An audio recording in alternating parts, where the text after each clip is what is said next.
Hello. उम्मीद करती हूँ आप सब बहुत अच्छे होंगे। आज मैं बात करने वाली हूँ हेडीज के बारे में, जो कि एक ऐसे देवता हैं जिन्हें मृत्यु का देवता भी कहा जाता है।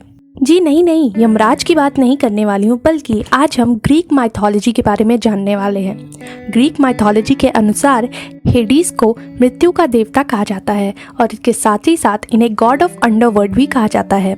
आपको जानकर हैरानी होगी कि जिस जगह पर ये निवास करते हैं उसे भी हेडीज कहा जाता है, जहाँ पर आत्मा जाती है मृत्यु के बाद। ग्रीक भाषा में हेडीज का मतलब होता है द अनसीन वन, जिसे कभी देखा न गया हो, यानी जिसे देखा ना जा सके, क्योंकि हेडीज को अदृश्य दुनिया का बादशाह कहा जाता है। ग्रीक माइथोलॉजी के अनुसार हेडीज का रूप बहुत ही भयानक होता है, इतना कि उन्हें चित्र में दर्शाना भी नामुमकिन के बराबर है। इसीलिए मोस्ट ऑफ द केसेस में उन्हें दाढ़ी वाला खूंखार दिखाया जाता है और वो अपने सर पर एक हेलमेट रूपी क्राउन भी पहनते हैं, जिसे कैप ऑफ इनविजिबिलिटी भी कहा जाता है, यानी उस कैप की वजह से वो कभी भी अदृश्य हो सकते हैं। हेडीज का पहरेदार 3 मुंह वाला कुत्ता है, जिसका नाम सेरेब्रस है।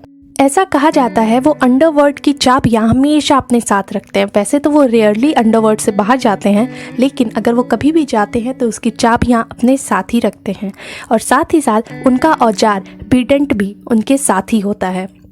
एंशिएंट ग्रीक में हेडीज को द अट्रैक्टर ऑफ मैन बताया गया है, मतलब कि ये आदमियों को अपनी तरफ आकर्षित करते हैं।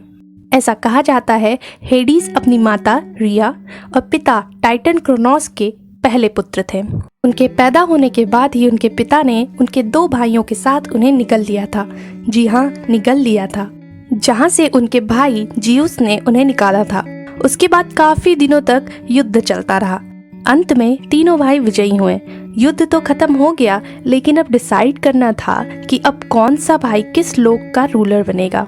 अंत में हेड्स को अंडरवर्ल्ड दे दिया गया। मैं बाकी 2 भाइयों के बारे में नेक्स्ट वीडियो में ज़रूर डिस्कस करूंगी। आज हम सिर्फ हेड्स के बारे में बात करने वाले हैं। ऐसा कहा जाता है कि हेडीज अपने राज्य को छोड़कर बहुत कम ही बाहर जाते हैं। ग्रीक माइथोलॉजी के अनुसार हेडीज ने डिमेंटर की बेटी परसेफनी को अगवा कर लिया था। ये उनमें से कुछ रेयर पल में हुआ जब हेडीज अपने किंगडम से बाहर गए थे। ऐसा कहा जाता है कि हेडीज को परसेफनी से प्यार हो गया था, जबकि परसेफनी को नहीं हुआ था।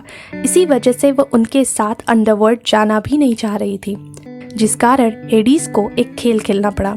एक बार परसेफनी फूल तोड़ने के लिए बगीचे में पहुंची, तभी अचानक उनके सामने एक बहुत ही खूबसूरत फूल दिखा, जो कि उनके टच करते ही खिल उठा।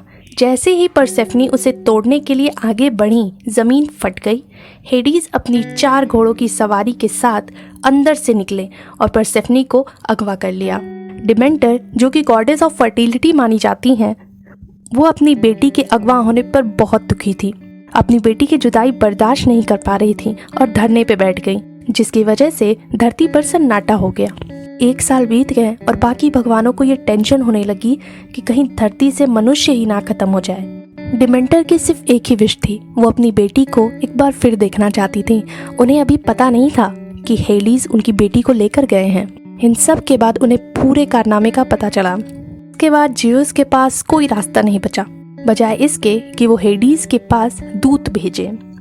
बहुत मनाने के बाद हेडीज ने परसेफनी को पोमेग्रेनेट सीड खिलाकर भेजा, जिसकी वजह से वो हमेशा हेडीज के किंगडम से बाउंड रहे।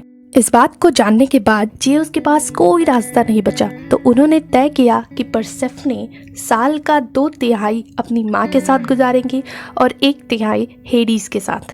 माइथोलॉजी के अनुसार हेडीज को ना तो बुरा कहा जा सकता है ना तो अच्छा, क्योंकि उन्होंने कुछ ऐसे काम किए हैं जो कि बुरे हैं, पर उन्होंने बहुत अच्छे काम भी किए हैं। पर उन्हें बुरा मानने का सिर्फ एक सबसे बड़ा रीज़न ये है कि वो अंडरवर्ल्ड के गॉड हैं, मृत्यु के देवता हैं। That's it. अगर आपको ये वीडियो पसंद आई हो तो चैनल को सब्सक्राइब और वीडियो को लाइक करना ना भूलें, और अपने विचार कमेंट सेक्शन में ज़रूर बताएं। मिलते हैं अगले वीडियो में, तब तक के लिए नमस्कार।